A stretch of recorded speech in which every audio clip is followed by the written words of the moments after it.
வணக்கம் நேர்களே. வந்த வினையும் வருகின்ற வல்வினையும் கந்தன் என்று சொல்ல பரந்திருமே. உண்மையிலேயே தமிழ் கடவுள் முருகன் எங்களுடைய ஆதி கடவுளாக தமிழ் கடவுளாக விளங்கி கொண்டிருக்கின்றார். இன்றைக்கு நாங்கள் நின்று கொண்டிருக்கக்கூடிய இந்த இடமும் முருகப்பெருமானுக்கு முக்கியத்துவம் கொடுக்கக்கூடிய ஒரு சைவ கிராமமாக விளங்கி கொண்டிருக்கின்றது. நீர்வேலியிலே அமைந்திருக்கக்கூடிய நீர்வேலி கந்தசுவாமி ஆலயத்தில் தான் நாங்கள் நின்று கொண்டிருக்கின்றோம். இந்த ஆலயத்தை பொறுத்தவரைக்கும் 1852ஆம் ஆண்டு இதற்கான அடிக்கல் நாட்டப்பட்டு இந்த கோவிலானது திறந்து வைக்கப்பட்டிருக்கின்றது. உண்மையிலேயே பல நூற்றாண்டுகள் வரலாற்று பின்புலத்தை கொண்ட ஒரு ஆலயமாக இந்த ஆலயம் விளங்கி கொண்டிருக்கின்றது. குறிப்பாக சொல்ல போனால் அந்த காலங்களிலே மதமாற்று விடயங்கள் எல்லாம் நிறையவே நடந்து கொண்டிருந்தது. ஆனால் இந்த கிராமத்தை பொறுத்தவரைக்கும் முருகப்பெருமானுக்கு ஆன வழிபாட்டு தான் முதன்மை பெற்றுக் கொண்டிருந்தது. அந்த வகையில் அத்தனை மதமாற்று பிரச்சனைகள் எல்லாம் நடைபெற்றுக் கொண்டிருந்த பொழுதும் கூட இந்த கிராமத்திலிருந்து யாருமே மதம் மாறாமல் முருகப்பெருமானையே பெற்றுக் கொண்டிருந்தார்களாம். இன்றைக்கு வரைக்கும் முருகப்பெருமானுக்கான அந்த வழிபாட்டை முக்கியத்துவம் கொடுத்து முதன்மைப்படுத்தி அவருக்கான எல்லா வழிபாடுகளையும் செய்யக்கூடிய ஒரு ஆலயமாக ஒரு கிராமமாக இந்த நீர்வேலியானதும் நீர்வேலி கந்தசுவாமி ஆலயமானதும் விளங்கி கொண்டிருக்கின்றது. இன்றைக்கு இந்த அருளும் அமுதமும் நிகழ்ச்சி மீண்டும் உங்களை இந்த நிகழ்ச்சி வாயிலாக சந்தித்திருக்கின்றேன். இன்றைக்கும் இந்த அருளும் அமுதமும் நிகழ்ச்சியின் வாயிலாக முருகப்பெருமானை பற்றிய பல்வேறுபட்ட விடயங்கள், அது மட்டுமல்லாமல் நீர்வேலி கந்தசுவாமி ஆலயம் பற்றிய விடயங்கள், முருகனுக்கு பிடித்த பிரசாதம் என்று சொல்லி ஏராளமான விடயங்களை நாங்கள் பேசிக்கொள்ளப் போகின்றோம். அந்த வகையில் நிகழ்ச்சியை என்னுடன் இணைந்து தொகுத்து வழங்குவதற்காக இங்கே இணைந்து கொள்ளப் போகும் ஹரிஹர சுத சிவாச்சாரியார் அவர்களினுடைய தர்மபத்தினி திருமதி சோபனாமியார் அவர்களை நாங்கள் நிகழ்ச்சிக்குள் வரவேற்றுக் கொள்ளலாம். வணக்கம் அம்மா. வணக்கம். உண்மையிலேயே மீண்டும் இந்த அருளும் அமுதமும் நிகழ்ச்சியை தொகுத்து வழங்குவதற்காக நாங்கள் இருவரும் இணைந்திருக்கின்றோம். ஒரு சிறப்பான நிகழ்ச்சியாக, எங்களுடைய நேர்களுக்கு பிடித்த ஒரு நிகழ்ச்சியாக இந்த நிகழ்ச்சி மாறிக்கொண்டிருக்கின்றது. என்னென்று சொன்னால் ஏராளமான விடயங்களை நாங்கள் இந்த நிகழ்ச்சியின் மூலமாக கொடுத்து கொண்டிருக்கின்றோம். அதே போல தான் இந்த நிகழ்ச்சியும் நாங்கள் எங்களுடைய நேர்களுக்காக கொடுப்பதற்கு இருக்கின்றோம் இல்லையா அம்மா? கண்டிப்பாக. இப்போ இங்கே இருக்கிறவர்களுக்கு கூட சில ஆலயங்கள் தெரியாமல் இருக்கலாம். அதே நேரம் புலம்பெயர் தேசத்தில் இருப்பவர்களும் இந்த ஊரை சார்ந்தவர்களாக இருக்கலாம், அல்லது இந்த ஆலயத்தை பற்றி தெரியாதவர்களாக இருக்கலாம். தெரியாதவர்கள் எல்லாருமே தெரியக்கூடியதாகவும், புலம்பெயர் தேசத்தில் இருக்கின்றவர்கள் இந்த ஆலயத்தை எங்களுடைய ஆலயத்தை எடுத்திருக்கிறார்கள் என்று இருந்த இடத்தில் இருந்து கொண்டே முருகப்பெருமானை தரிசிக்கக்கூடிய ஒரு ஆலயமாக நாங்கள் இன்று நீர்வேலி கந்தசுவாமி கோயில் ஆலயத்திலே எங்களுடைய நிகழ்ச்சியை வைத்திருக்கின்றோம். சரி, இந்த நீர்வேலி கந்தசுவாமி ஆலயத்தை பற்றி ஒரு சில விடயங்கள் நான் கூறியிருந்தேன். நீங்களும் ஒரு சில விடயங்களை அப்படியே கூறிக்கொண்டு நாங்கள் ஆலயத்தையும் ஒரு முறை சுற்றி வணங்கி வரலாம். கண்டிப்பாக. இந்த ஆலயமானது பல ஒரு நூற்றாண்டுகளுக்கு முற்பட்ட ஆலயமாக இருக்கின்றது. அந்த காலத்தில் ஒல்லாந்தர், போர்த்துகீசர் அவர்கள் எல்லாம் எத்தனையோ ஆலயங்களை உடைத்திருக்கிறார்கள். அப்போதெல்லாம் இந்த ஊர் மக்கள் எல்லாருமா சேர்ந்து இந்த ஆலயத்தை உடைக்க விடாமல் பேணி பாதுகாத்து ஒரு பொக்கிஷம் போல் இன்றும் எத்தனையோ பேர் மதம் எல்லாம் மாறி இருக்கிறார்கள். அவர்கள் எல்லாம் மதம் மாறாமல் முருகன் மேல் இருக்கிற பற்றின் நிமித்தம் இன்றும் அந்த முருகப்பெருமானுக்கு விழாக்கள் எல்லாம் சிறப்பாக செய்து கொண்டு மிகவும் ஒரு பக்தியான ஊராக நீர்வேலி ஊர் இருக்கின்றது. அதே போல் நீர்வேலி என்று சொன்னாலே நீர்வளம் மிகவும் மிக்கது. அதே போல் அந்த நீர்வளம் சிறப்பாக இருக்கிறதால வயல்கள் எல்லாம் மிகவும் செழிப்பாக வளர்ந்து அது ஒரு வேலி போல காணப்பட்டதாம். அதால தான் அந்த காலத்திலே இந்த ஊருக்கு நீர்வேலி என்று பெயர் வைத்தார்களாம். இலகுவாக சொல்ல போனால் பசுமையான ஊர். அதே மாதிரி இங்கு வாழைப்பழம் என்று சொன்னாலே எல்லாருக்கும் தெரியும். நிறைய வாழை மரங்கள் இருக்கும். வாழைப்பழம் எங்க எடுக்கலாம், இல்லை வாழை மரம் எங்க வெட்டலாம் என்றாலே எல்லாரும் சொல்லக்கூடியது நீர்வேலிக்கு போனால் வெட்டலாம் என்று சொல்லி என்று நீங்க சொன்னது போல மிகவும் ஒரு பசுமையான பக்தியான ஒரு சைவ மதத்திற்கு ஒரு முன் உதாரணமாக இருக்கக்கூடிய ஊர் என்று கூட சொல்லலாம். அதே போல இந்த கிராமத்தை அப்படியே சுற்றி பார்த்தாலே பழமை மாறாத அந்த மரபையும் பார்க்கக்கூடியதாக இருக்கின்றது. இந்த ஆலயத்தினுடைய முற்புறமாக நாங்கள் பார்க்கின்ற பொழுது கிணறு, ஆனால் அது எப்படி இருக்கின்றது சொன்னால் துலா கிணறு. இன்றைக்கு அநேகமான இடங்களில் எங்களால் காணவே முடியாது. ஆனால் அந்த துலா கிணறு மரபை கூட இந்த ஆலயத்தில் அப்படியே பேணி பாதுகாத்து வருகின்றார்கள். இப்படி ஏராளமான விடயங்களை இந்த நிகழ்ச்சியின் மூலமாக பேச போகின்றோம். நிகழ்ச்சிக்குள் போகலாம்.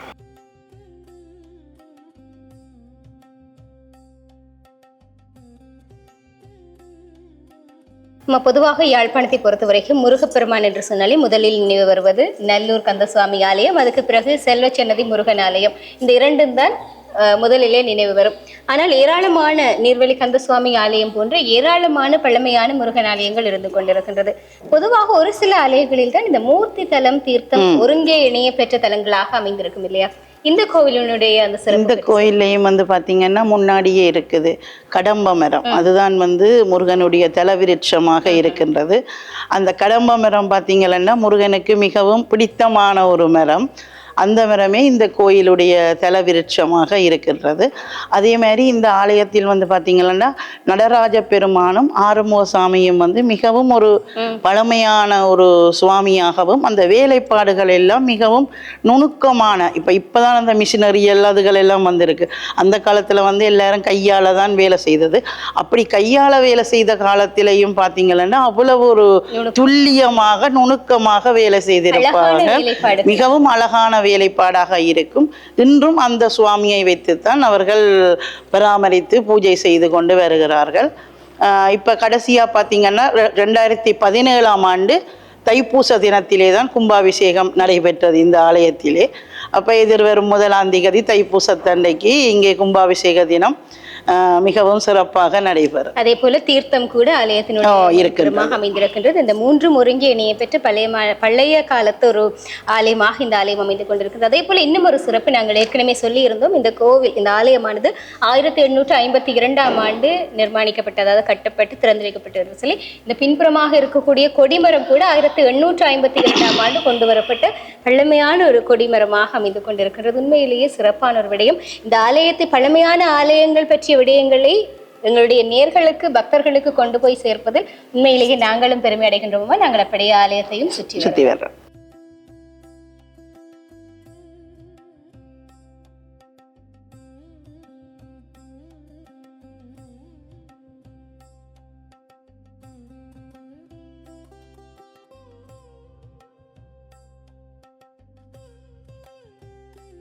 அருளும் அமுதமும் நிகழ்ச்சியில் ஏராளமான விடயங்களை நாங்கள் பேசிக் கொண்டிருக்கின்றோம். உண்மையிலேயே இந்த நீர்வேலி கந்த சுவாமி ஆலயம் பழமை மாறாத ஒரு ஆலயமாக அமைந்து கொண்டிருக்கின்றது. இந்த ஆலயத்தை சுற்றி வருகின்ற பொழுதே இப்படியே பழமையான ஒரு பழமை மனம் வீசுகின்ற ஒரு ஆலயமாகத்தான் உண்மையிலேயே மனதிற்கு ஒரு அமைதி தரக்கூடிய ஒரு ஆலயமாக இருந்து கொண்டிருக்கின்றது. நான் நினைக்கிற இடமா ஏராளமான ஆலயங்களாக இருக்கட்டும், எங்களுடைய தமிழ் மரபு சார்ந்த கட்டிடங்களாக இருக்கட்டும், இன்றைக்கு அதனை புதுமை என்ற பெயரில் மாற்றிக் கொண்டிருக்கின்றார்கள். ஆனால் ஒரு சில ஆலயங்கள், இது போல ஒரு சில ஆலயங்கள், ஒரு சில மரபு சார்ந்த விடயங்கள், அந்த கட்டிடங்களைத்தான் இன்னமும் மரபு மாறாமல் அந்த பழமை மாறாமல் வைத்துக் கொண்டிருக்கிறார்கள். பழமை என்பது உண்மையிலேயே ஒரு அழகுதான். என்னதான் புதுமையை நாங்கள் புகுத்தினாலும் அதற்குள் இருக்கக்கூடிய பழமைதான் அழகுக்கு மேல் அழகு சேர்க்கக்கூடியதாக இருக்கும். இந்த ஆலயம் கூட அதுதான். அந்த நான் நினைக்கின்றேன். இந்த ஆலயத்திலையும் பார்த்தீங்கன்னா இப்ப ராஜகோபுரம், வளைவு மண்டபம், வாகன சாலை எல்லாமே வந்து ஒருங்கே அமைந்திருக்கின்றது. அவ்வளவு அழகோடையும் முருகப்பெருமான் மிகவும் கம்பீரமாக காட்சி அளிக்கக்கூடியதாக இருக்கும். அதிலே பார்த்தீங்கன்னா 100 வளைவு மண்டபம் என்று சொல்லி அந்த வில்லு வளைவு கூட போட்டிருப்பார்கள். அதெல்லாம் வந்து இந்த ஆலயத்திற்கு மிகவும் சிறப்பான ஒரு அம்சமாக இருக்கும். பழமை இன்னும் மாத்தாமல் வைத்திருக்கிறார்கள். அந்த நான் நினைக்கிறேன் 1852ஆம் ஆண்டு செய்த அத்தனை சிற்பங்களும் தான் இந்த ஆலயத்தில் இன்னமுமே இருக்கின்றது. அதே மாதிரி இந்த கதவுகள் எல்லாம் பார்த்தீங்கன்னா பழைய காலத்துல செய்த அந்த கதவுகளே வைத்திருக்கிறார்கள். இப்ப வந்து அப்படி இல்லை தானே, வேறு வேறு கதவுகள் எல்லாம் செய்து போடினோம். இது அப்படியெல்லாம் இல்லாம பழைய காலத்து கதவு, பழைய காலத்து கட்டிடத்தோடைய இன்னும் எல்லாமே அந்த பழைய முறையிலேயே செய்து கொண்டிருப்பது மிகவும் ஒரு சிறப்பான விடயமாக இருக்கும். நிச்சயமாக நாங்களும் இந்த நிகழ்ச்சியில் அதைத்தான் விரும்புகின்றோம். எங்களுடைய கடவுள் அத்தனை பேருடைய விடயங்களையும் சொல்ல வேண்டும், பழமை நிறைந்த ஆலயங்களை உங்களுக்கு தெரியப்படுத்த வேண்டும். அதே போல இருக்கக்கூடிய விரதங்கள், தமிழர் சார்ந்த மரபுகள், சைவம் சார்ந்த மரபுகள் என்று சொல்லி ஏராளமான விடயங்களை உங்களுக்காகத்தான் இந்த அருளும் அமுதம். அதே மாதிரி பார்த்தீங்கன்னா இந்த ஆலயத்திற்காக பல புலவர்கள், மற்றது இப்போ இந்த ஊரில் இருக்கிறது அல்லது வெளியே இருக்கிற கவிஞர்கள், அவர்கள் எல்லாம் வந்து இந்த ஆலயத்திற்காண்டி பாடல்கள் எல்லாம் பாடியிருக்கிறார்கள்.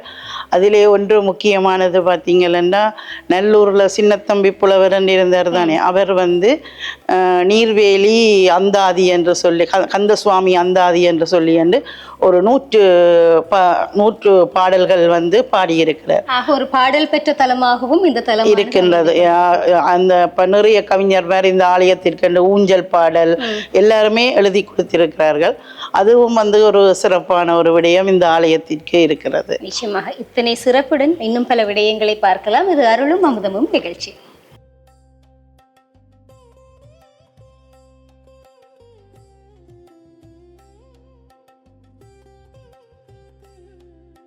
பொதுவாகவே ஒரு சில ஆலயங்களுக்கு வருகின்ற பொழுதுதான் அந்த மன நிம்மதி, மன நிறைவு அப்படியே அத்தனையும் கிடைக்கும், ஒரு அமைதி கிடைக்கும். எப்பொழுதுமே ஆலயங்களுக்கு பக்தர்கள் நாடி வருவது மனதிற்கு அமைதி தேடித்தான். அந்த அமைதி உண்மையிலேயே இந்த ஆலயத்தில் முற்றுமுழுதாக கிடைக்கின்றது. அதை எங்களாலும் உணரக்கூடியதாக இருக்கின்றது. நிகழ்ச்சி மூலமாக நீங்களும் உணர வேண்டும். ஆமா, பொதுவாக ஆலயங்களில் ஒரு திருவிழா மகோற்சவம் தான் நடைபெறும். சில இடங்களில் 19 நாள், 25 நாள் என்று சொல்லி, 10 நாள் என்று சொல்லி அந்தந்த ஆலயங்களினுடைய விதிமுறைகளை வகையில் மகோற்சவங்கள் நடக்கும். இந்த ஆலயத்தை பொறுத்த வரைக்கும் எப்படியா? இந்த ஆலயத்துல வந்து பாத்தீங்கன்னா சித்ரா பௌர்ணமிக்கு வந்து பிரம்மோற்சவம் மகோற்சவம் நடைபெறும். அது வந்து மிகவும் சிறப்பாக நடைபெறும். அதே மாதிரி அன்னதானமும் வந்து இங்க சிறப்பாக நடைபெறும். வேற அவ்வளவு அடியார்களுக்கும் வந்து இப்போ நாங்கள் போதும் என்று சொல்கிறது வந்து சாப்பாடு ஒன்று தான். வேறு என்னத்தை கொடுத்தாலும் வேணும் வேணும் வேணும்னு கேட்டுக்கொண்டிருப்போம். ஆனால் எங்களோட மனமும் வாயாலையும் கையாலையும் வந்து நாங்கள் போதும் என்று சொல்கிற ஒரு இது வந்து சாப்பாடு தான். அப்போ அந்த சாப்பாடு வந்து எல்லாருக்கும் வயிறார அன்னதானம் வந்து இங்கே சிறப்பாக நடைபெறும். அதே போல் வந்து பார்த்திங்கன்னு சொன்னால் திருச்செந்தூரில் தான் கந்த சஷ்டி வந்து சிறப்பாக நடைபெறும். அந்த திருச்செந்தூரில் வந்து கொடியேற்றம் செய்து கந்த சஷ்டி வந்து சூரசம்ஹாரம் சிறப்பாக நடைபெறும். அதே போல் இங்கேயும் ஒரு சில ஆலயங்களில் தான் யாழ்ப்பாணத்தை பொறுத்த வரைக்கும் ஒரு சில ஆலயங்களில் அதே மாதிரி கொடியேற்றம் செய்து கந்த சஷ்டி செய்வார்கள். அந்த ஆலயத்தில் இந்த ஆலயமும் ஒரு ஆலயம்.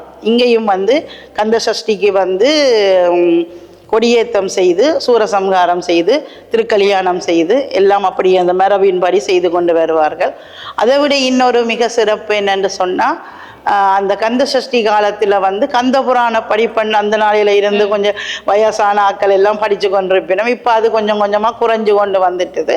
ஆனால் இங்கே வந்து இப்பயும் பார்த்திங்கன்னா அந்த கந்த சஷ்டி காலத்தில் இங்கேயே விரதக்காரர் எல்லாம் தங்கி இருந்து விரதத்தை பிடிச்சு கொண்டு இந்த கந்த புராண படிப்பையும் வந்து எல்லாரும் படித்து அது இந்த பயன் சொல்லி அந்த 6 நாட்களும் வந்து அதுவும் இங்கே சிறப்பாக இன்றைக்கு நடக்கிறது வந்து மிகவும் ஒரு பெரிய சிறப்பான ஒரு விஷயம். ஒன்று இந்த ஆலயத்திற்கான மகோற்சவமாக ஆரம்பத்தில் 25 நாட்கள் நடைபெற்ற, இப்போ 19 நாட்கள் நடைபெறும் நினைக்கிறேன். அந்த மாதிரியாக நடைபெறுகிறது. அதை தாண்டி இரண்டாவதாக அந்த சஷ்டி காலத்தில் மீண்டும் கொடியேற்றம் செய்து இந்த ஆலயத்தில் மகோற்சவம் நடைபெறுகின்றது. உண்மையிலேயே எத்தனை சிறப்பு வாய்ந்தது தான் இந்த நீர்வேலி கந்தசுவாமி ஆலயம். சரி, இப்பொழுது நாங்கள் இப்போ வர்ற சின்ன பிள்ளைகளுக்கு எல்லாம் இப்போ கந்த புராணமோ அல்லது அந்த கந்த புராணத்தில் இருக்கிற விஷயமோ அதெல்லாம் தெரியறதுக்கான வாய்ப்புகள் குறைஞ்சு கொண்டு வருது. அப்போ இப்படியான ஆலயங்களில் இப்படியெல்லாம் செய்யும்போது இப்போ நாங்கள் பிள்ளைகளை கூட்டி கொண்டு இருத்தி அதுகளை கேட்குறப்போ அந்த பிள்ளைகளுக்கு வந்து முருகனை பற்றின விளக்கம் கந்த புராணம் இப்படி வந்தது என்ன ஏதென்று எல்லாம் தெரிகிறதுக்கு எங்களோட சமயத்தில் வந்து இப்படியான ஆலயங்கள் எல்லாம் மிகவும் ஒரு சிறப்பான ஆலயங்கள். இந்த ஆலயத்தில் இன்னும் சிறப்பாக எல்லாம் நடைபெற வேண்டும் என்று நாங்களும் முருகப்பெருமானை கேட்டுக்கொள்வோம். சரி, தொடர்ந்து முருகப்பெருமானுக்கு பிடித்த பிரசாதத்தையும் செய்து கொண்டு நாங்கள் இன்னும் ஏராளமான விடயங்கள் இந்த நீர்வேலி கந்தசுவாமி ஆலயத்திலிருந்து பேசலாம்.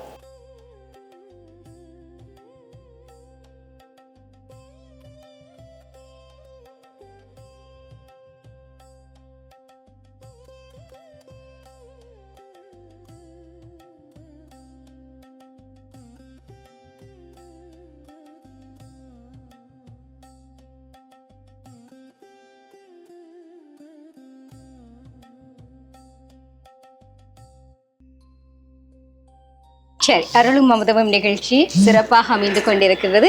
இன்றைக்கு நாங்கள் எங்களுடைய அருளும் அமுதமும் நிகழ்ச்சியினுடைய அடுத்த பகுதிக்குள் வந்திருக்கின்றோம்.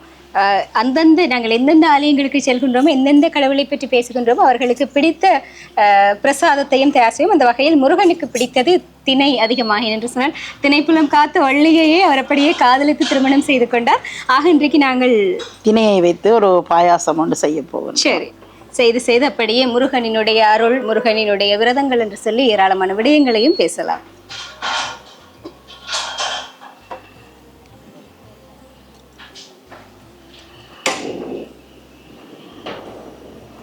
பொதுவாக அம்மா சொல்லுவார்கள், சரி நீங்கள் சட்டி வைத்து அதை பெரிய பேசிக்கொண்டு செல்லலாம்.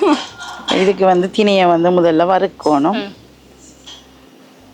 அளவு ஏதாவது இருக்கு அம்மா? அளவுண்டா இப்போ இது நான் 1.5 கப் திணை, நீங்கள் எந்த கப்பால் அளக்குறீங்களோ அந்த கப்பால் 1.5 கப் திணை எடுத்தோம்னா 1/2 கப் வந்து பைத்தம்பருப்பு எடுக்கலாம். அப்போ மொத்தமே 2 கப் வரும். அந்த 2 கப்புக்கு 2 கப்பில் இருந்து 2.5 கப் வரைக்கும் சர்க்கரை சேர்த்துக்கொள்ளலாம். அது உங்களோட இனிப்புக்கு ஏற்ற மாதிரி நீங்கள் சேர்த்துக்கொள்ளலாம். நல்ல சத்தம், அதாவது முருகப்பெருமானினுடைய வாகனத்தினுடைய சத்தம் கூட எங்களுடைய காதுகளில் அப்படியே இனிமையாக ஒலிக்கிறது. மயிலாக என்று அந்த சத்தம் உண்மையிலேயே இயற்கை சூழல் நிறைந்த ஒரு ஆலயத்தில், நேர்வேலி கந்தசுவாமி ஆலயத்தில் தான் நாங்கள் நின்று கொண்டிருக்கின்றோம். அம்மா, பொதுவாகவே முருகப்பெருமான் தமிழ் கடவுள் என்று சொல்லித்தான் சொல்லுவார்கள். என்று சொன்னால் தமிழ் பிரியம் நிறைந்த ஒரு கடவுள் தான் முருகன். அந்த ஔவையாருக்கும் முருகனுக்கும் நடந்த அந்த அழகான போராக இருக்கட்டும், எல்லாமே ஒரு அழகான விடயங்கள். இந்த புராணம் சொல்லுகின்ற அத்தனை விடயங்களுமே தமிழையும் முருகப்பெருமானையும் பிரிக்க முடியாத அளவுக்கு தான் அத்தனை விடயங்களுமே அமைந்திருக்கின்றது. முருகப்பெருமானினுடைய பெயரை கூட நாங்கள் பார்த்தோமாக இருந்தால் எல்லாமே தமிழ் பெயர். முருகன், கந்தசுவாமி, கடம்பன், வேலன் அப்படி என்று எல்லாமே அந்த காலத்துல பெயர் வைத்தது கூட பார்த்தீங்கன்னா எல்லாரும் கூடுதலா அவைக்கு எந்த குல தெய்வம் இருக்கோ அந்த குல தெய்வத்தின் பெயரைத்தான் வைப்பார்கள் பிள்ளைகளுக்கும். ஏன்னு சொன்னா இப்ப நாங்கள் அந்த பெயரை சொல்லி கூப்பிடுகின்ற பொழுது அந்த இறைவனோட அருள் வந்து எங்களுக்கு கிடைக்கிற மாதிரி இருக்கும். ஆனா இப்ப வந்து எல்லாருமே அப்படி பேர் வைக்கிறது இல்லை தானே. அப்படி வச்சாலும் பிள்ளைகள் வளர்ந்து வந்து தாய் தகப்பன பேசுதுகள், எங்களுக்கு எதுக்கு இப்படி பேரை வச்ச நீ என்று சொல்லி என்று. அப்ப அதால இப்ப அப்படியான பேர்கள் வைக்கிறதெல்லாம் குறைஞ்சிட்டு. சரி, இந்த நீர்வேலி கந்தசுவாமி ஆலயத்தை பொறுத்த வரைக்கும் நாங்கள் கந்த சஷ்டி விரத காலத்தில் ஒரு மகோற்சவம் நடைபெறுகின்றது. பொதுவாகவே முருகப்பெருமான் என்று சொன்னதுமே நினைவு வருவது கந்த சஷ்டி விரதம் தான் எங்களுக்கு எல்லோருக்குமே முதலில் நினைவு வரும். ஆனால் ஏராளமான விரதங்கள் இருக்கின்றது. அது விசாக நட்சத்திரத்தில் வரக்கூடிய விரதமாக இருக்கட்டும், கார்த்திகை மாதம் வரக்கூடிய கார்த்திகை விரதமாக இருக்கட்டும், சஷ்டி என்று சொல்லி ஏராளமான விரதங்கள். அதே போல 48 நாள் விரதம், இந்த தைப்பூச விரதம், அது வந்து சொல்லுவார்கள் ஒரு நாள் விரதம். ஆனால் சிலர் இன்றைக்கு 48 நாள் 21 நாள் என்று சொல்லி மாலை அணிந்து விரதம் இருப்பவர்களும் இருக்கிறார்கள். அதாவது ஐயப்ப சுவாமிக்கு மாலை அணிவது போலவே 48 நாட்கள் முருகப்பெருமானுக்கு விரதம் இருந்து காவடி எடுத்து பழனிக்கு செல்வது, பாத யாத்திரை செல்வது, பால் கூடம் எடுக்கிறது, அப்படியானதெல்லாம் வந்து தைப்பூசத்துல சிறப்பு. இப்ப திருச்செந்தூர்ல வந்து கந்த சஷ்டி சிறப்பாக இருக்கிற மாதிரி தைப்பூசம் வந்து பழனியில தான் சிறப்பாக நடைபெறும் மிகவும். இப்போ பார்த்தீங்கன்னா இது ஓரளவு வறுபட்டுட்டது. இதோட சேர்த்து இந்த பைத்தம்பருப்பையும் போட்டுக்கொள்ளுவோம்.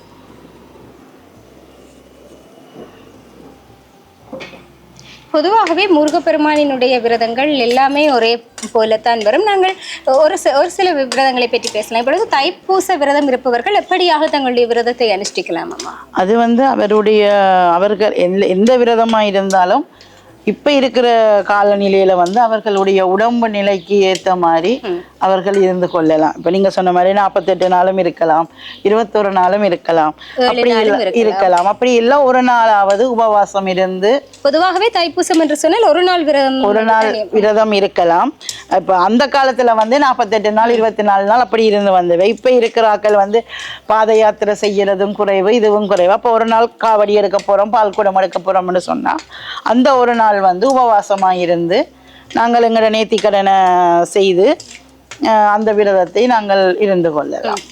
அதாவது பூச நட்சத்திரமும் பௌர்ணமி திதியும் தை மாசத்துல வர்ற பௌர்ணமி திதியும் பூச நட்சத்திரமும் வர்ற அன்றைக்கு தான் இந்த தைப்பூசம். ஆக சிறந்த நாளாக முருகப்பெருமானுக்கு உகந்த நாளாக எந்த நாள் அமைந்து கொண்டிருக்கின்றது? அப்படியே வராது. இப்போ என்ன, இப்போ தைப்பூசம் வந்து பார்த்தீங்கன்னு சொன்னால் தைப்பூசத்துக்கு 2 இது இருக்குது. ஒன்று வந்து அசுரர்களை எல்லாம் அழிக்கிறதுக்கு வந்து அம்பாளிட்ட இருந்து அவர் வேலை வாங்கினதால அது ஒரு இது இருக்குது. அதே மாதிரி வந்து தந்தைக்கு உபதேசம் பண்ணினார். ஓம் என்ற பிரணவத்தை வந்து தந்தைக்கு அடக்கி இருக்குது. அந்த ஓம் என்ற பிரணவத்தை வந்து அவர் தந்தைக்கு உபதேசம் செய்ததும் இந்த தைப்பூச நன்னாள் தான். அதே மாதிரி இப்ப வைகாசி விசாகம் பார்த்தீங்கள் சொன்னா அவர் சரவண பொய்கையில் ஆரத்தி பொறிகளாக தோன்றினது என்று வரும். நட்சத்திரத்தில் தான் அவர் அவதரித்தது. அதே மாதிரி கந்த சஷ்டி பார்த்தீங்கள் சொன்னா சூரனை சம்ஹாரம் செய்தது.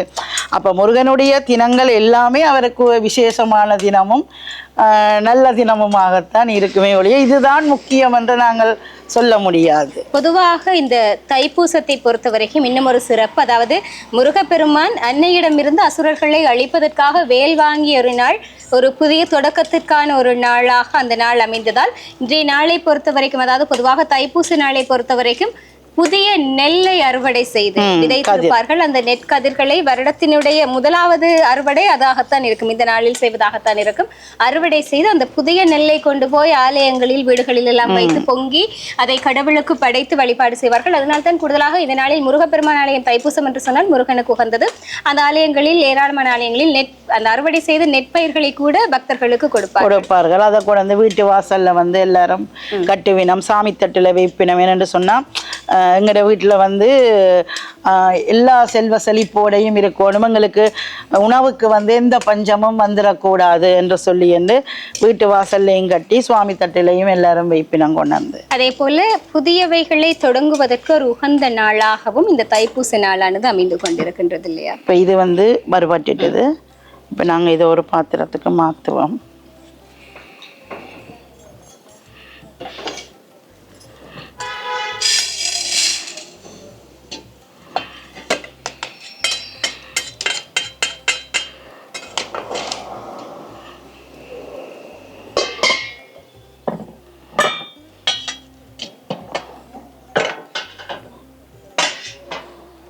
நீங்கள் சொன்ன மாதிரி எந்த ஒரு நல்ல காரியம் செய்கிறனாலும் தைப்பூச நாளில் வந்து நாங்கள் நாள் பார்க்க தேவையில்லை, எந்த வேலையாக இருந்தாலும் செய்து கொள்ளலாம். ஏன்னா முருகனுடைய அருள் எங்களுக்கு கண்டிப்பாக கிடைக்கும் வந்துட்டு நாளெல்லாம் பார்க்கவே தேவையில்லை. கண்டிப்பாக இந்த புதிய தொழிலாக இருந்தாலும் செய்து கொள்ளலாம்.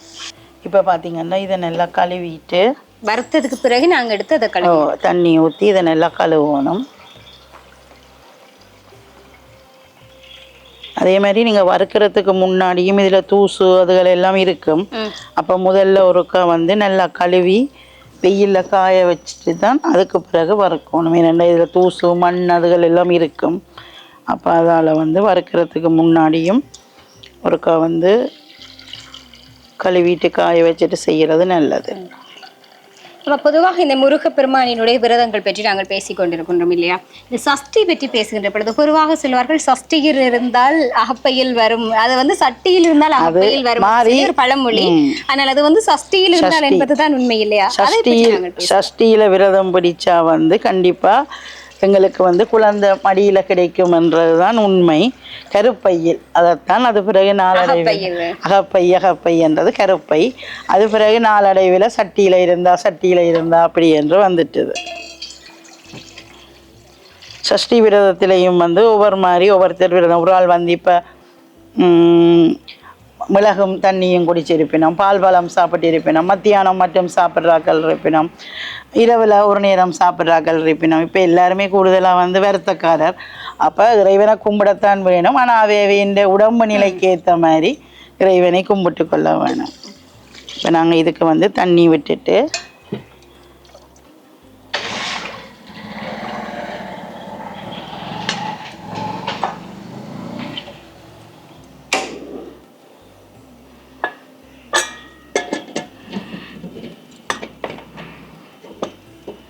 போட்டு ஒரு 4 விசில்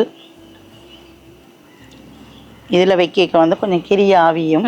அப்போ அதால் நாங்கள் இதில் வச்சுருக்கிறோம். ஒரு 4 விசில் வரும் வரைக்கும் வெயிட் பண்ணலாம்.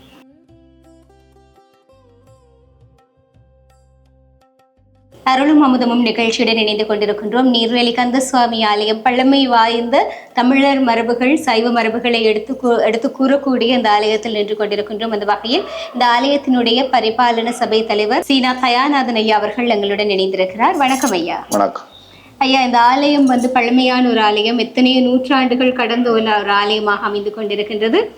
இந்த ஆலயத்தை பற்றி நீங்கள் ஒரு தலைவராக இருக்கின்றீர்கள், ஆலயத்தினுடைய சிறப்புகள் ஏராளமாக தெரிந்திருக்கும். இந்த ஆலயத்தை பற்றிய விடயங்களை சொல்லுங்கள் ஐயா. இந்த ஆலயத்தில் ஆரம்பத்தில் வேல் வழிபாடு இருந்தது.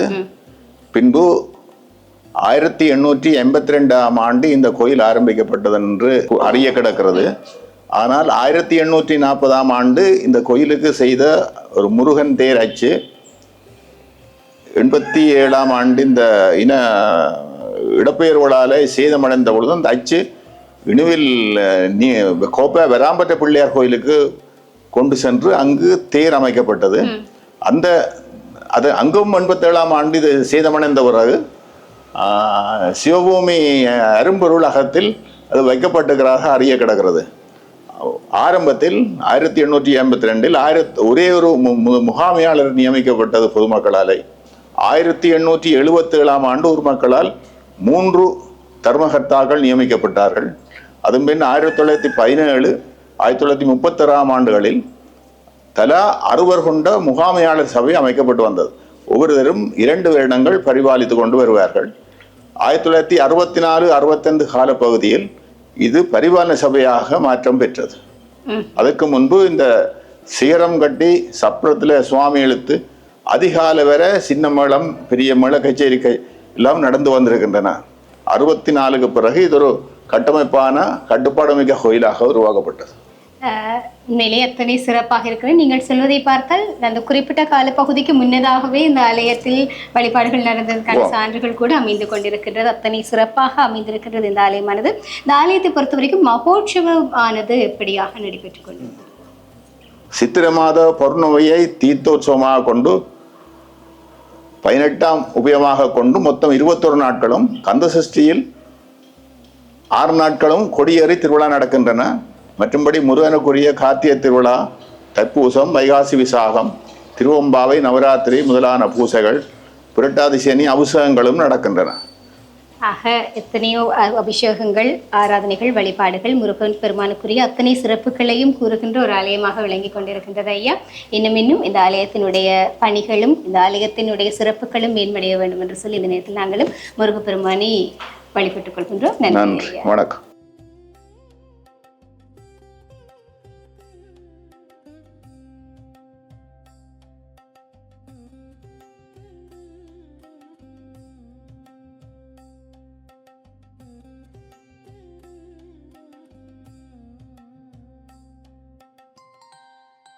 இப்போ பார்த்தீங்கன்னா இது சரியா விஞ்சிருக்கும்.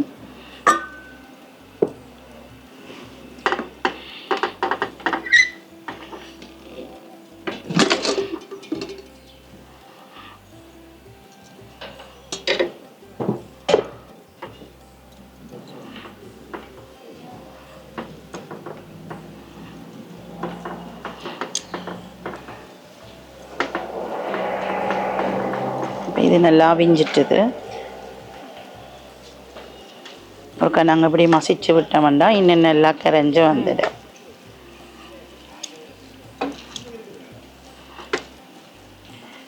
இதே மாதிரி இந்த கோயிலுக்கு வர்ற ஆக்கள் எல்லாரும் வர்ற வழியில் இவற்றை அண்ணின்ற கோயில் ஒன்று இருக்குது, பிள்ளையார். அரசகேசரி விநாயகர் என்று சொல்லி வர்ற வழியில் இருக்குது.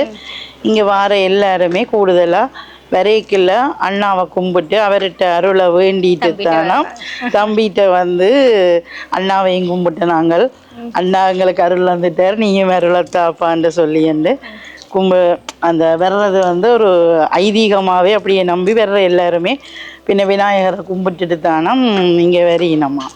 சரி, அண்ணாட்ட வேண்டி தம்பிட்ட வந்து இந்த பின்னுக்கு பழனி ஆண்டவரனுடைய சன்னதிகளை பார்க்கக்கூடிய மாதிரி இருக்கு இல்லையாமா. தைப்பூசம் அப்படின்னு சொன்னாலே பொதுவாக சிறப்பானது பழனி ஆண்டவர் தான். அதை பற்றி நாங்கள் கொஞ்சம் பேசலாம். அவர் பழனிக்கு போனது வந்து கோவிச்சு கொண்டு எல்லாருக்குமே தெரியும். உலகத்தை சுற்றி வர சொல்லி நாரதர் வந்து ஒரு கலகத்தை ஏற்படுத்தி விட்டார். அப்போ அந்த மாம்பழம் வந்து தனக்கு கிடைக்கல என்று சொல்லி சொன்னோன்னே அவர் கோவிச்சு கொண்டு போனதால தான் அவர் பழனியில் அப்படியே ஒரு ஆடை அணிகலங்கள் ஒன்றுமே இல்லாமல் ஆண்டி கோலத்தில் இருப்பார். இப்போ நாங்கள் இதை இறக்கி வச்சுட்டு ஒரு பாத்திரத்தில் சொட்டு தண்ணியை வைப்போம். அதாவது அந்த பழனி ஆண்டவர் கதை கூட ஒரு வாழ்க்கையினுடைய தத்துவத்தை கூறுவதாகத்தான் அந்த கதை கூட அமைந்திருக்கும். அதே போலமா இந்த தைப்பூசம் அப்படின்னு சொன்னாலே காவடி எடுக்கிறது தான் ஒரு சிறப்பான ஒரு விடயமாக இருக்கும். அதுவும் குறிப்பாக பழனி ஆண்டவர் ஆலயத்திற்கு கால்நடையாக பல இடங்களில் இருந்துமே பக்தர்கள் மாலை அணிந்து யாத்திரையா போவினம். அதுல சர்ப்ப காவடி, அதே போல பால் காவடி, இப்படியாக ஏராளமான காவடி வகைகள் அவர்கள் எடுத்துக்கொண்டு செல்வதை நாங்கள் காணக்கூடியதாக இருக்கும். இந்தியாவை பொறுத்த வரைக்கும் இலங்கையை விட இன்னும் அதிகம் சிறப்பாக இந்த தைப்பூசத்தை. ஆனா இப்ப இலங்கை இந்தியாவை எல்லாத்தையும் விட மலேசியாவில் பார்த்தீங்கன்னா இன்னும் சிறப்பாக நடைபெறுகிறது. இங்கே உள்ளவர்கள் கூட நிறைய பேர் இப்போ இந்த தைப்பூசத்தையொட்டி மலேசியாவில் முருகனை வழிபடுவதற்கு வந்து நிறைய பேர் போய்கொண்டிருக்கிறோம். இப்போ இது தண்ணி சூடாகிட்டது. இதில் வந்து நாங்கள் சர்க்கரையை போடுவோம்.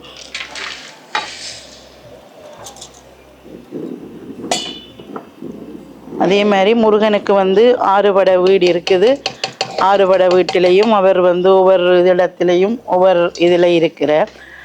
இப்போ பழனியில் வந்து பழனி ஆண்டவராக இருக்கிறார். அங்கே வந்து சில நேரத்தில் ராஜ அலங்காரத்தில் முருகனை நாங்கள் பார்க்கக்கூடிய மாதிரி இருக்கும். ஒரு இடத்துல வள்ளி தெய்வானையோடு இருப்பார், மணக்கோலத்தில், அப்படி ஒவ்வொரு இடத்துல இருக்கிறது.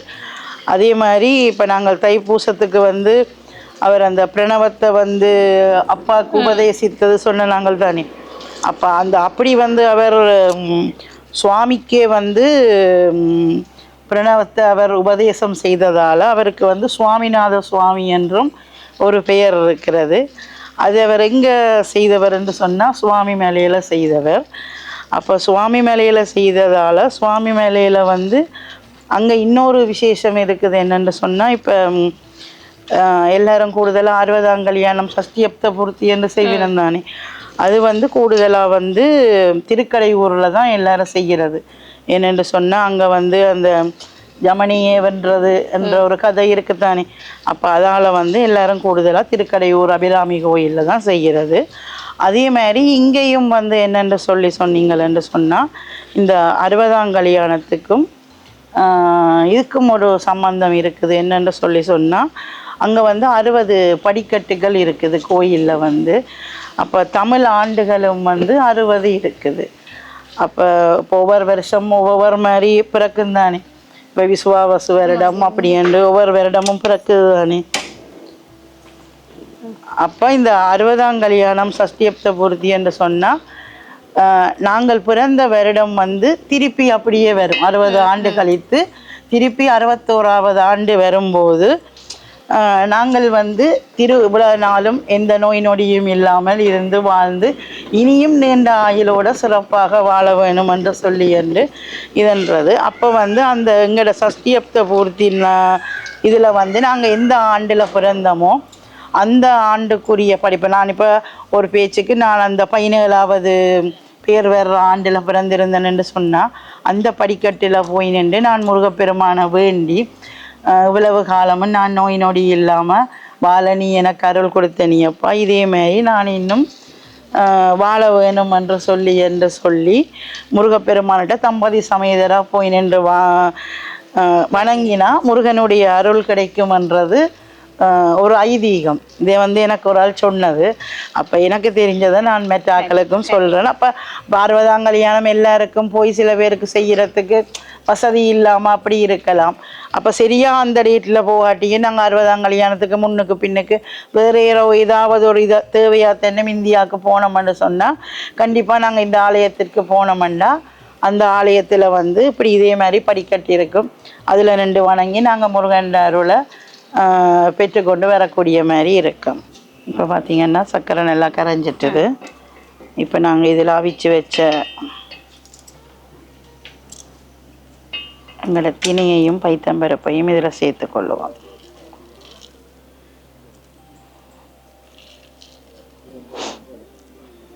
பொதுவாகவே தைப்பூசம் என்று சொல்லுகிற பொழுது நாங்கள் ஏற்கனவே சொன்னோம் முருகனுக்கு உகந்த ஒரு நாளாக இருக்கின்றது. இந்த பூச நட்சத்திரத்தை பொறுத்த வரைக்கும் ஒரு நிறைவான ஒரு நட்சத்திரமாக அது பார்க்கப்படுவதால் தான் அந்த முழு நிலவுடன் இணைந்து பூச நட்சத்திரம் வருகின்ற நாளிலே புதிய விடயங்கள் எல்லாம் ஆரம்பிப்பதற்காக தைப்பூசத்தை கொண்டாடுகின்றார்கள். அதே போல இந்த உத்தராயண காலம் ஆரம்பித்து வருகின்ற முதலாவது பௌர்ணமி முதலாவது விழாவாக இந்த தைப்பூச விழா தான் வருகின்றது. அதாவது சூரியனுக்கான ஒரு விழாவாக இருக்கு. அதாவது ரத சப்தமி அது முடிந்து வருகின்ற முதலாவது விழா வந்து இந்த பௌர்ணமி. அந்த பௌர்ணமியும் பூசமும் சேர்ந்து வர்றது தான் இந்த தைப்பூசம். அப்போ அதால் வந்து பார்த்தீங்கன்னா சூரியன் வந்து தனது போய்கொண்டிருக்க அந்த தனது நேர் பாதை கோட்டை வந்து மாற்றி வருவார். அதான் வடக்கு நோக்கி இனி பயணிப்பார். அதாவது தேவர்களுக்கான காலமாக 2 காலங்கள் சொல்லப்படுகிறது, 6 மாதங்களாக. அப்போ அதில் வந்து உத்தராயண காலம் ஆரம்பித்து வருகின்ற முதலாவது எங்களோட தமிழ் விழாவாக பண்டிகையாக இந்த தைப்பூச விழா வந்து முருகப்பெருமானுக்கு மிகவும் சிறப்பாக எல்லா கோயில்லையும் நடைபெறும்.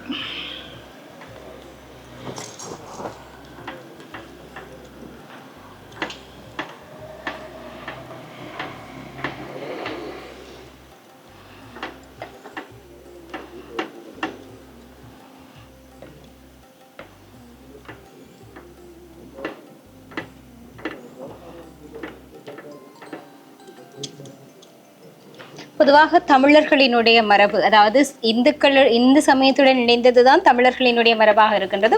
பொதுவாக இந்த இந்து மதத்தில் வரக்கூடிய ஒவ்வொரு விழாக்களும் ஒவ்வொரு விரதங்களுமே ஏதோ ஒரு காலத்தை வரவேற்பதாகத்தான் இந்த விழாக்கள் எல்லாமே அமைந்திருக்கு. முன்பனி காலம், பின்பனி காலம், அதே போல இளவேனி காலம், வசந்த காலம் என்று சொல்லி இவை எல்லாவற்றையும் வரவேற்கக்கூடிய ஒரு காலமாக அந்தந்த காலத்திற்குரிய மரியாதையை கொடுக்கக்கூடிய ஒரு விரதங்களாகவும் தான் இந்த கடவுளர்களுடன் இணைந்து இந்த விரதங்கள் எல்லாம் அமைந்திருக்கிறது இல்லையாமா?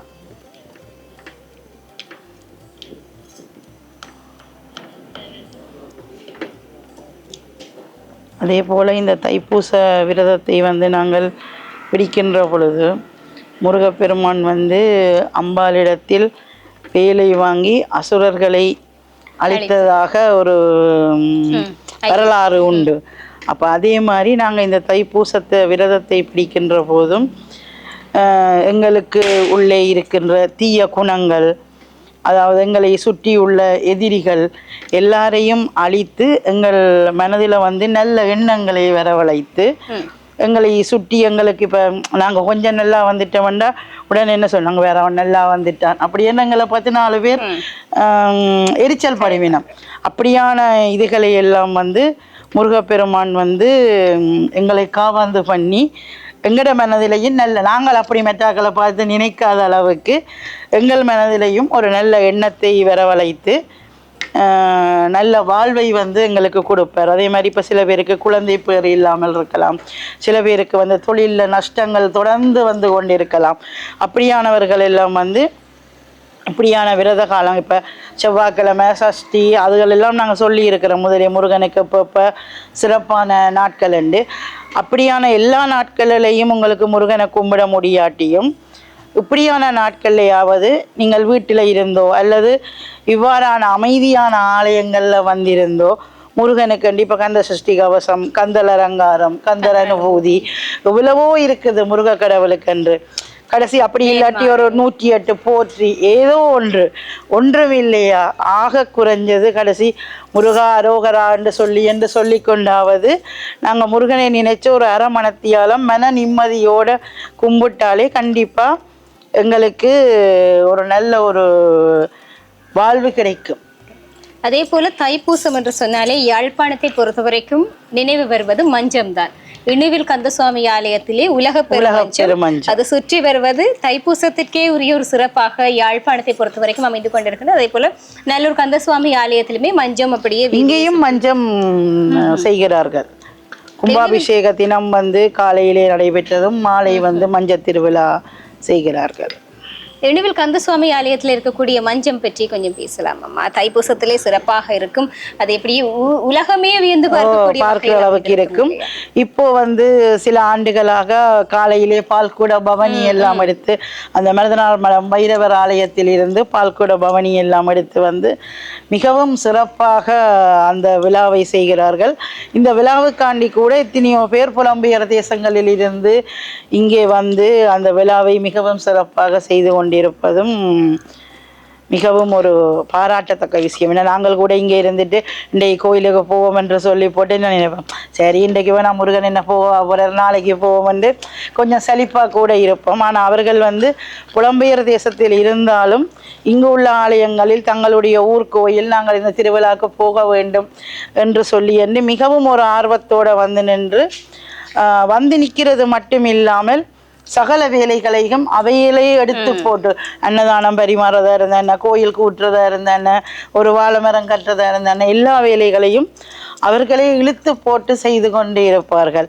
அவ்வளவு ஒரு மிகவும் சிறப்பான ஒரு கடவுள். அந்த கடவுளுக்காக வந்து அவர்கள் என்ன வேணுமென்றாலும் செய்வோம் என்ற அளவுக்கு வந்து நின்று செய்து கொண்டிருக்கிறார்கள். ஆக இந்த எணுவில் பெருமஞ்சம் தைப்பூசம் என்று சொன்னாலே அதுதான் நினைவு வரும். அதாவது முருகப்பெருமானே கனவில் தோன்றி இந்த மஞ்சம் செய்து தன்னை வீதி உலா வரும்படி சொல்லி செய்த ஒரு மஞ்சமாகத்தான் உலகமே நாங்கள் ஏற்கனவே சொன்னது போல உலகமே வியந்து பார்க்கின்ற ஒரு திருவிழாவாக அந்த தைப்பூசத்தன்று சுற்றி வருகின்ற உலக பெருமஞ்சமும் அமைந்து கொண்டிருக்கின்றது. யாழ்ப்பாண மக்கள் எல்லாம் எப்ப தைப்பூசம் வரும், எப்ப மஞ்சத்துக்கு போகலாம் என்று மிகவும் ஒரு ஆர்வத்தோடு இருப்பார்கள்.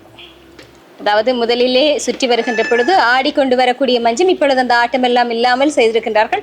அதுதான் உலகத்திலேயே இருக்கக்கூடிய மிகப்பெரிய ஒரு மஞ்சமாகத்தான் இந்த மஞ்சம் அமைந்து கொண்டிருக்கின்றது. பாரம்பரியங்களை எல்லாம் எடுத்து செல்லக்கூடிய வகையில் யாழ்ப்பாணத்துக்கே ஒரு அடையாளமாக, பாரம்பரிய அடையாளமாக இருக்கின்றது. இப்போ யாழ்ப்பாணம் என்றாலே என்ன கப்பினம், நல்லூர் தெரியுமா, நைனாதீவு தெரியுமா, அது மாதிரி இந்த தை மாதம் வந்தாலே அக்னிவிலும் கூட ஊருக்கு கிட்டேயா அப்படி என்று கேட்பார்கள். அதை விட கலைஞர்கள் கூடுதலாக சிவாச்சாரிய பிறந்தகைகள் எல்லாருமே அதிகமாக அந்த இனிவிலே இருக்கிறார்கள். இப்போ இது நல்லா இதண்டிட்டது. அடுப்பை ஆஃப் பண்ணிட்டு இதில் தேங்காய் பாலை விடணும்.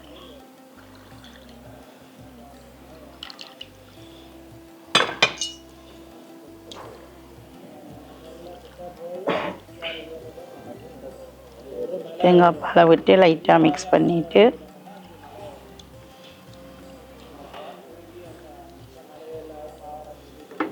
இப்போ இதை நாங்கள் இறக்கி வச்சுட்டு இதுக்கு வந்து ஒரு தாளிப்பு.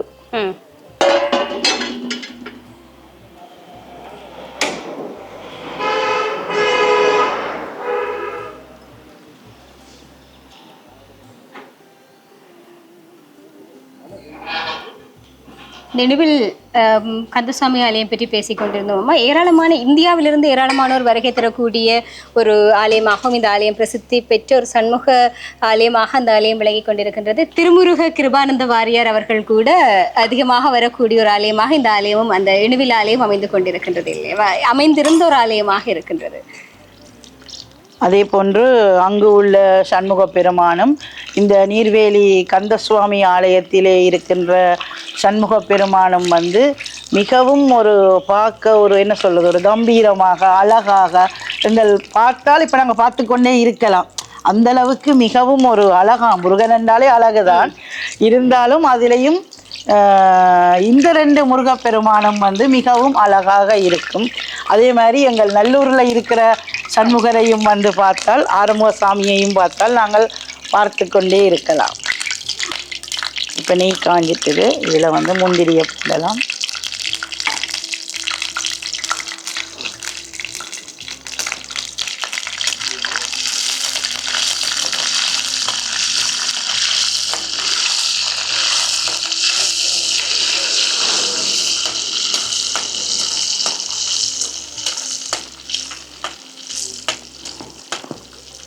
இந்த தைப்பூச விழாக்கள் எல்லாம் இங்கே மட்டும் மிகவும் சிறப்பாக இப்போ நடக்கிறதில்லை. புலம்பெயர் தேசத்தில் உள்ள ஆலயங்களிலேயும் வந்து இங்கே நாங்கள் எவ்வாறு சிறப்பாக செய்கிறோமோ அவர்களும் வந்து இப்போ அங்கே உள்ள முருகன் கோவில்களிலேயும் இதே மாதிரி மிகவும் சிறப்பாக செய்கிறார்கள். அது மட்டும் இல்லாமல் இப்போ அங்கே உள்ளவர்களும் என்ன சொல்கிறது, கலாச்சார பண்பாட்டோட, இப்போ பெண்கள் என்றால் சாரி கட்டி கொண்டு, ஆம்பளைகள் என்ன வேஷ்டியோட மிகவும் ஒரு விருப்பத்தோடு செய்கிறார்கள் அவர்கள். இது எங்களுடைய ஆலயம். இப்போ நாங்கள் ஊருக்கு போக இயலாது, ஆனால் இங்கே நாங்கள் ஒரு ஆலயத்தை அமைத்து மிகவும் சிறப்பாக செய்ய வேண்டும் என்று சொல்லி என்று அங்கே உள்ள பிள்ளைகள் எல்லாம் தேவாரம் பாடுறது. இப்போ இங்கே இருக்கிறார்கள் பாடுறது வந்து ஒரு பெரிய விஷயம் வந்து நாங்கள் சொல்ல முடியாது. ஆனால் அந்த நாட்டிலே பிறந்து அந்த நாட்டிலே வளர்ந்து அந்த கலாச்சாரத்தோடு இருக்கிறவர்கள் வந்து எங்கள் கலாச்சாரத்தை மறந்து போகக்கூடாது. எங்களோட பிள்ளைகள் வந்து ஊருக்கு போனாலும் எங்களோட கலாச்சாரத்தை மறந்து போகக்கூடாது என்ற ஒரு இதிலே வந்து பெற்றோர்கள் வந்து அவர்களுக்கு தேவாரங்கள் எப்படி சாமி கும்பிட வேணும், என்னென்ன சாமிக்கு எப்படி கும்பிட வேணும் என்றெல்லாம் அவர்கள் சொல்லி கொடுத்து வளர்க்கிறது வந்து மிகவும், அப்படியான தாய் தந்தையரை நாங்கள் மிகவும் பாராட்ட வேணும். இப்போ இது வந்து நல்லா பொரிஞ்சிட்டது. இப்போ இதை நிப்பாட்டிட்டு நாங்கள் எங்கிட்ட பாயாசத்தில் போட்டுக்கொள்ளலாம்.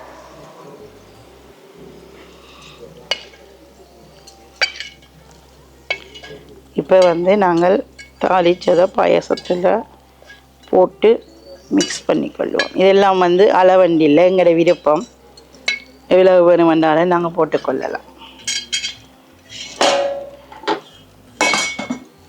போட்டுட்டு இதோட வந்து வாசனைக்குரிய ஏலக்காய் பவுடர்,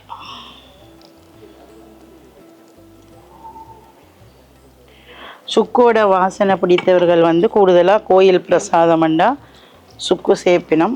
சுக்கோட வாசனை பிடித்தவர்கள் வந்து இதில் சுக்கை சேர்த்து கொள்ளலாம். வாசனை பிடிக்காதவர்கள் அதை சேர்க்க தேவையில்லை.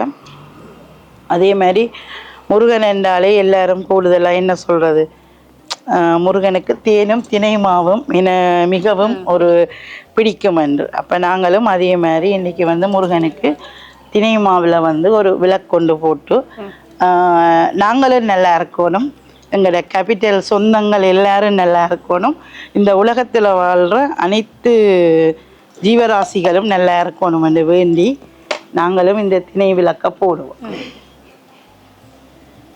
எப்பயுமே சுயநலமாக சாமி கும்பிடக்கூடாது தானே, எல்லாரும் நல்லா இருக்கணும் என்று நினைக்கணும். அப்போ அதால் எல்லாரும் நல்லா இருந்தால் தான் நாங்கள் நல்லா இருக்கலாம் வேணும்.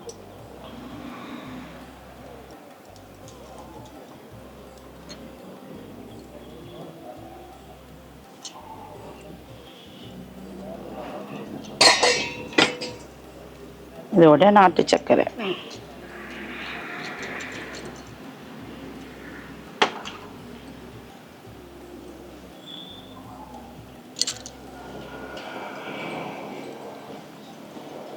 இப்போ சும்மா நாங்கள் கிருத்திகை அப்படியான நாட்களில் கூட இது மாதிரி கொஞ்சமாக குழைச்சி நாங்கள் விளக்கு போடுறது வந்து முருகனுக்கு மிகவும் ஒரு விசேஷம்.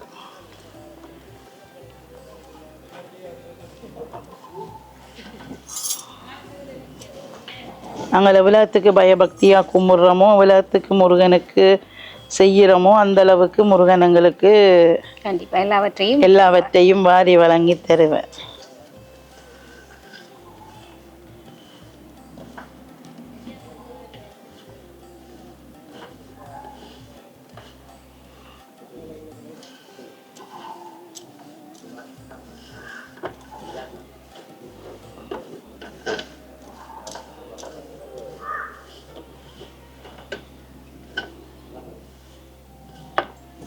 தேனும் தினை மாவும் தானே சாப்பிட்டு நல்லா குண்டா வளர்ந்த முருகப்பெருமாள்.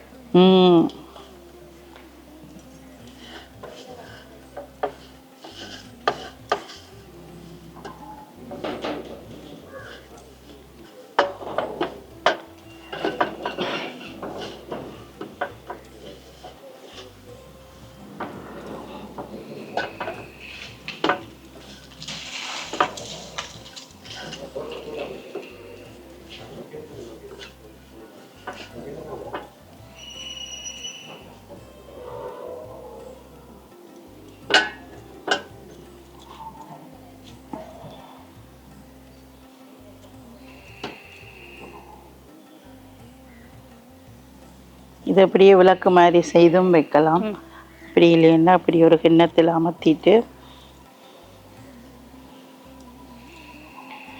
நடுவில் வந்து ஒரு குழி ஒன்று வச்சுட்டு நாங்கள் விளக்குக்கு ஏற்றிக்க வந்து நல்லா சுத்தமான பசு நெய்யாக விட்டு ஏற்றுறது தான் நல்லது.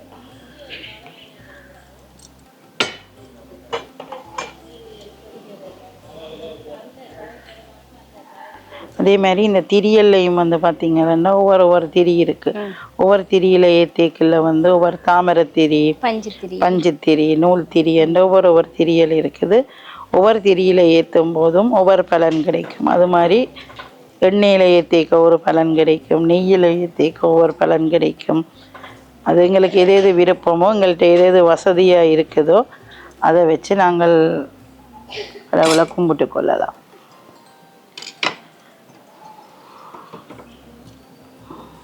நாங்கள் தீபம் ரெடி பண்ணிட்டோம்.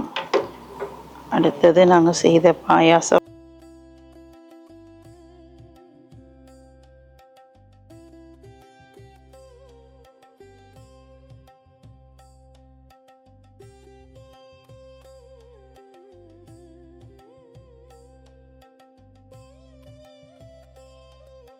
இந்த பிரசாதத்தை வைத்துட்டோம்.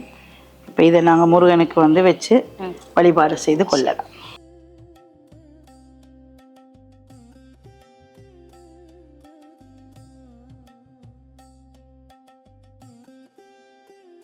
இப்போ வந்து நாங்கள் இந்த திணை மாவிலே மாவிளக்கு போட்ட நாங்கள் இந்த மாவிளக்கை மேற்றி பிரசாதத்தை வந்து நாங்கள் முருகப்பெருமானுக்கு வைத்து வழிபாடு செய்வோம்.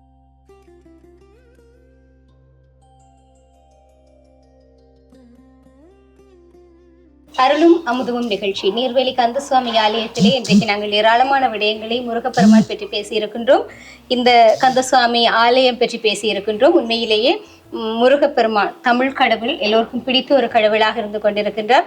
முருகனுக்காக ஏராளமான விரதங்கள் வந்தாலும் இந்த தைப்பூசம் கந்த சஷ்டி என்பது மிகவும் சிறப்பாக இருக்கிறது.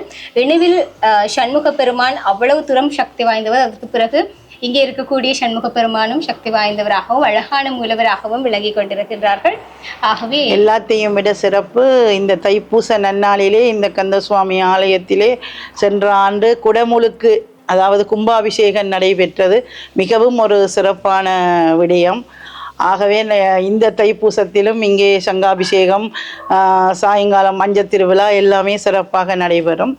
அப்படியாக இருக்கும்போது எங்களுக்கு இந்த ஆலயத்திலே இன்று இந்த நிகழ்வை எடுப்பதற்கு எங்களுக்கு எல்லா விதத்திலும் ஒத்துழைப்பு செய்த ஆலய நிர்வாக சபையினர், ஆலய குருக்கள் அவர்களுக்கும் மற்றும் எல்லா வழியிலேயும் எங்களுக்கு ஒத்துழைப்பு செய்த அனைத்து அன்பு உள்ளங்களுக்கும் இந்த நேரத்தில் நாங்கள் மனமார்ந்த நன்றியை தெரிவித்துக் கொள்கின்றோம். அதே போன்று நாங்கள் இன்னும் ஒரு சிறப்பான ஆலயத்தோடு உங்களை சந்திக்கும் வரை உங்களிடமிருந்து நாங்கள் விடைபெற்றுக் கொள்கின்றோம். நிச்சயமாக அத்தனை பேருக்கும், எங்களுடைய நேர்கள் அத்தனை பேருக்கும் முருகப்பெருமானினுடைய அருளாசி கிடைக்க வேண்டும் என்று சொல்லி இந்த நேரத்தில் நாங்கள் முருகப்பெருமானை பிரார்த்தித்துக் கொள்கிறோம். அதே போல நீங்கள் இன்றைய நாளில் தொடங்கக்கூடிய அத்தனை நல்ல காரியங்களும் உங்களுக்கு வெற்றிகரமாக அமையட்டும். நீங்கள் எடுக்கக்கூடிய புதிய முயற்சிகள் அத்தனையும் வெற்றி நிறைந்த விடயங்களாக அமையட்டும் என்று சொல்லி வாழ்த்திக் கொண்டு மீண்டும் மற்றொரு நிகழ்ச்சியின் வாயிலாக உங்கள் அனைவரையும் சந்திக்கும் வரை உங்களிடமிருந்து விடைபெற்றுச் செல்கின்றோம். நன்றி, வணக்கம்.